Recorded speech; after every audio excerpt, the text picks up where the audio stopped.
Hello everyone, welcome to all in extreme. आप सभी के लिए गुड न्यूज है एलटी ग्रेड की नई वैकेंसी को लेकर कि फाइनली अब आपको एलटी ग्रेड की वैकेंसी देखने को मिलने वाली है अक्टूबर के महीने में। जो कि वैकेंसी रुकी हुई थी आपकी लास्ट 1 ईयर अप्रोक्स हो गया। सिर्फ मैटर ये था, समकक्ष और अहर्ता का विवाद था। इस मैटर को रिजॉल्व कर लिया गया। यहां पर अब आपकी वैकेंसी अक्टूबर महीने में आपको देखने को मिलने वाली है। तो यहां पर आपके जनरली डाउट्स मैक्सिमम है कि एज लिमिट में क्या रिलैक्सेशन दिया जाएगा, एज लिमिट में साथ के साथ एग्जाम पैटर्न क्या होगा, वहीं कितने पदों पर आपकी भर्ती आएगी, क्या क्वालिफाइंग मार्क्स रहने वाला है, सब्जेक्ट कॉम्बिनेशंस क्या रहने वाले हैं। तो इन सभी को 1 बाय 1 करके हम समझ लेते हैं, क्योंकि डाउट्स मन में रहना नहीं चाहिए। जो भी डाउट्स है वो सारे क्लियर हो जाए, इससे अच्छा कुछ भी नहीं होता। तो अधूरा ज्ञान हमें रखना नहीं, किसी भी चीज को लेकर हमें कंप्लीट नॉलेज होनी चाहिए, कोई भी डाउट हमारा नहीं रहना चाहिए। तो गाइस, लोक सेवा आयोग आपकी जो भर्ती है अक्टूबर महीने में जारी करने वाला है, और इस भर्ती की ग्रेड पे क्या होती है तो वो समझना बहुत जरूरी है। Grade pay means salary, grade pay salary की यदि मैं बात करूं तो ग्रेड पे पहला 4600 ग्रेड पे की भर्ती है। ये कितने ग्रेड पे की भर्ती है? 4600 ग्रेड पे की भर्ती है। वहीं जीआईसी की जो भर्ती होती है वो 4800 ग्रेड पे की भर्ती होती है। तो एलटी ग्रेड की भर्ती 4600 ग्रेड पे की भर्ती है, और एलटी ग्रेड 2022 की हम बात कर रहे हैं। ग्रेड पे 4600 रुपए, 4600 grade pay. Then age limit क्या रहने वाली है? तो एज की मैं बात करूं आपसे तो जनरल और ईडब्ल्यूएस, जनरल ईडब्ल्यूएस की एज रहेगी 21 से 40 इयर्स तक आपकी एज रहेगी इस वैकेंसी को अप्लाई करने के लिए। देन ओबीसी, एससी, एसटी, इनकी जो एज लिमिट होगी वो कितनी रहेगी? 21 से लेकर 45 साल, मींस 5 ईयर का रिलैक्सेशन दिया जाएगा आपको। तो 21 से 45 साल एज लिमिट आपकी रहने वाली है। वहीं एज लिमिट और पीएच कैटेगरी की एज लिमिट कितनी होगी? तो 21 ईयर्स से लेकर 55 ईयर्स तक एज लिमिट आपकी रहेगी, मींस 15 साल का रिलैक्सेशन दिया जाएगा पीएच कैटेगरी के कैंडिडेट्स को। क्लियर है? एज लिमिट का फंडा आपको क्लियर हो गया। देन क्वालिफिकेशन क्या चाहिए आपको?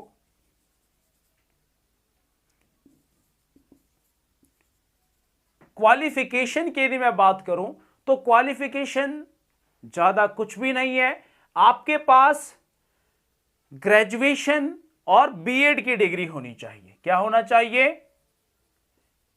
ग्रेजुएशन प्लस बीएड की डिग्री होनी चाहिए। बीएड कंपलसरी है। अगर आपके पास बीएड नहीं है तो आप अप्लाई नहीं कर पाएंगे। बीएड की डिग्री कंपलसरी है यहां पर क्वालिफिकेशन में। अब यहां पर जो क्वालिफिकेशन है, इस क्वालिफिकेशन में मैक्सिमम स्टूडेंट्स को डाउट होता है कि यहां हमें 40%, 45%, 50% कितना लाना है।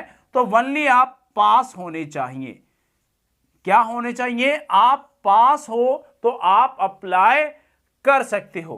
क्लियर है? तो ओनली पास कैंडिडेट्स अप्लाई कर पाएंगे। यहां कोई ऐसा क्राइटेरिया नहीं रखा गया कि जहां पर 50% की डिमांड रखी गई हो, 60%, 40%, कुछ भी नहीं है। ओनली पास सी टैट या फिर यूपी टैट, किसी भी टैट की आपको नीड नहीं है। यूपी टैट, सी टैट आपको जरूरत नहीं है। यहां पे सिर्फ ग्रेजुएशन प्लस बीएड की डिग्री आपके पास होनी चाहिए। ओनली क्वालिफाई आप होने चाहिए। क्लियर है पॉइंट्स? तो एजुकेशनल क्वालिफिकेशन भी आपको क्लियर हो गया। देन जो नेक्स्ट पॉइंट है हमारा एज क्वालिफिकेशन। इसके बाद आता है सब्जेक्ट कॉम्बिनेशंस की बात। सब्जेक्ट कॉम्बिनेशंस की मैं बात करूं सब्जेक्ट कॉम्बिनेशन। ये बहुत ही अहम सवाल है स्टूडेंट का कि सब्जेक्ट कॉम्बिनेशंस में कैसे कॉम्बिनेशंस बनता है, कैसे सब्जेक्ट चूज किए जाते हैं। तो subject combination, suppose that science का मैं डिस्कस करूं तो साइंस के लिए कौन कैंडिडेट अप्लाई करेंगे, तो जिनके पास फिजिक्स होगा, फिजिक्स प्लस केमिस्ट्री, तो ये कैंडिडेट साइंस के लिए एलिजिबल होंगे। क्लियर है। वहीं बायो की मैं बात करूं तो बायो के लिए कौन अप्लाई करेगा, तो जिसके पास क्या होगा, zoology plus botany. Zoology plus botany होगा, वो किसके लिए एलिजिबल होगा, बायो के लिए एलिजिबल होगा। क्लियर है। मैं अगर इंग्लिश चाहिए तो इंग्लिश ऑनर्स होना चाहिए आपका। ये सभी टॉपिक्स क्लियर हैं। देन अगर आपको एसएसटी के लिए अप्लाई करना है, मैक्सिमम कैंडिडेट्स को एसएसटी को लेकर डाउट होता है कि एसएसटी के लिए कैसे हम अप्लाई करेंगे। तो आपके पास 4 सब्जेक्ट होते हैं, history, polity, history, polity, geography, history, polity, geography and economics. History, polity, geography and economics, ये 4 सब्जेक्ट है आपके पास। इन 4 सब्जेक्ट में कोई भी 2 सब्जेक्ट आपका होना चाहिए, तो आप एसएसटी के लिए एलिजिबल है। क्लियर है। इन 4 में से कोई भी 2 सब्जेक्ट आपके पास है तो आप एसएसटी के लिए एलिजिबल हैं। और साथ के साथ आपको एक और बेनिफिट यहां से मिलेगा एसएसटी कैंडिडेट्स को कि आपके पास सपोज हिस्ट्री एंड पॉलिटी है और आप सोच रहे हैं कि मैं हिस्ट्री और ज्योग्राफी से एग्जाम दे सकता हूं, तो आप हिस्ट्री एंड ज्योग्राफी से भी एग्जाम दे सकते हो। बट एक सब्जेक्ट आपको रखना पड़ेगा, एक सब्जेक्ट एग्जाम के लिए चूज कर सकते हो। ये आपको बेनिफिट दिया जाएगा एसएसटी कैंडिडेट्स के लिए। तो ये आपको क्लियर हुआ। तो ये सब्जेक्ट कॉम्बिनेशन है। नेक्स्ट पॉइंट आता है एग्जाम कैसा होगा। तो एग्जाम किस मोड में होगा, तो एग्जाम जो होगा वो आपका ऑफलाइन मोड में एग्जाम होता है। ओएमआर शीट पे आपके एग्जाम को कंडक्ट कराया जाएगा। कैसी शीट होगी, ओएमआर शीट पे आपके एग्जाम को कंडक्ट कराया जाता है। अब जो सबसे अहम सवाल है स्टूडेंट का वो क्या होता है कि एग्जाम पैटर्न क्या होगा। सबसे अहम सवाल कि सर एग्जाम पैटर्न आखिरकार क्या होगा, किस पैटर्न के बेस पे हमसे एग्जाम कंडक्ट करवाए जाएंगे। तो एग्जाम पैटर्न की मैं आपसे डिस्कस कर लूं। एग्जाम पैटर्न की मैं बात करूं तो आपका एक ही एग्जाम होता था पहले, उसको आप प्री समझिए या सिर्फ ओनली 1 एग्जाम समझिए, उसी के बेस पे सिलेक्शन होता था। बट इस बार 2022 में क्या कहा गया कि 2 एग्जाम कराए जाएंगे, प्री होगा फिर मेंस होगा। बट ये ऑफिशियली अनाउंस नहीं हुआ कि प्री के साथ मेंस भी होगा। ऑफिशियली तो तभी आप मान सकते हैं जब नोटिफिकेशन रिलीज किया जाएगा, उसी टाइम मेंशन होगा कि ये क्वालिफाइंग एग्जाम है या इसी के बेस पे आपका सिलेक्शन कराया जाना है। तो एग्जाम पैटर्न में एक ही एग्जाम होगा, ओनली 1 एग्जाम होगा। और आपका जो एग्जाम होगा ये 150 मार्क्स का एग्जाम होगा। कितने का होगा, 150 मार्क्स का एग्जाम कंडक्ट कराया जाएगा। अब इस एग्जाम में क्या होगा, इसके 2 पार्ट होंगे, मीन्स 2 सेक्शन होंगे। फर्स्ट सेक्शन होगा आपका जीएस सेक्शन 30 मार्क्स का। देन आपका अदर सेक्शन होगा, ये होगा 120 मार्क्स का, 120 मार्क्स का पेपर होगा। 2 section, first section GS section, ये क्या है जीएस सेक्शन, और ये आपका सब्जेक्ट है।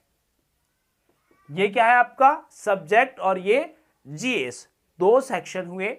अब जीएस के सेक्शन से ये सभी के लिए कंपलसरी है जो सब्जेक्ट होंगे वो अलग अलग होंगे। जैसे साइंस का स्टूडेंट है तो 60 मार्क्स का उसका केमिस्ट्री हुआ, 60 मार्क्स का फिजिक्स हुआ।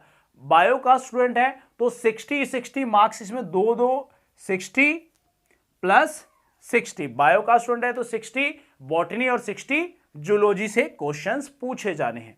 क्लियर है। और total number of questions 150 marks हुआ, और टोटल नंबर ऑफ क्वेश्चंस भी कितने होंगे भाई? क्वेश्चंस भी 150 ही होंगे। क्वेश्चंस कितने होंगे? 150 होगा। और जो आपको टाइम दिया जाएगा, टाइम की मैं बात करूं तो टाइम आपको 2.5 घंटे का दिया जाएगा। 2.2 आवर 30 मिनट, 2 घंटे 30 मिनट का आपको टाइम दिया जाएगा। Means 150 question, 150 minute, 150 marks. Simple सी बात है, 150 question, 150 minute, 150 marks.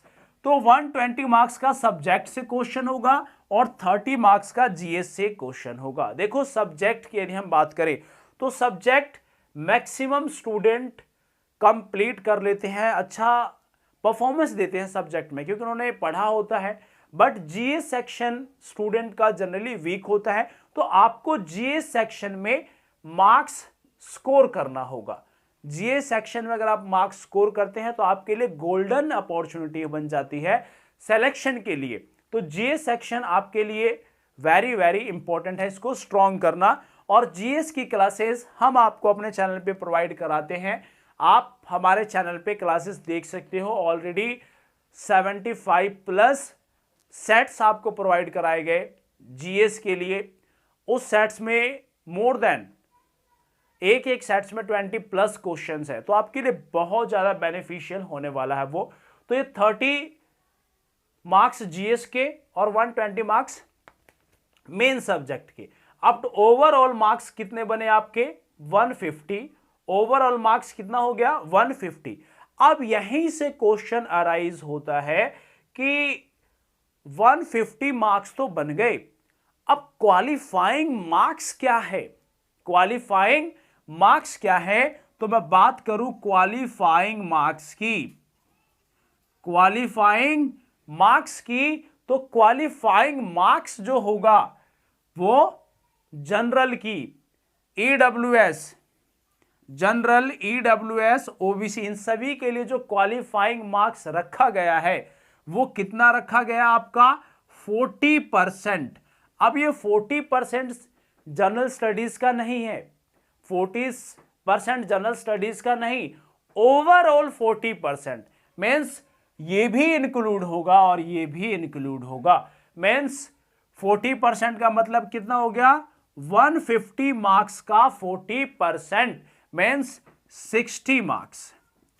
60 marks qualifying marks रखा गया। 60 मार्क्स क्या रखे गए? क्वालिफाइंग मार्क्स रखा गया। वहीं एससी एसटी के लिए जो क्वालिफाइंग मार्क्स रखा गया, ये रखा गया 30%। कितना रखा गया? 30%। अब 30% कितना है? ये आपका 150 का 30%। कितने का? 150 का 30% मीन्स 15 3 45। कितने मार्क्स रखे गए?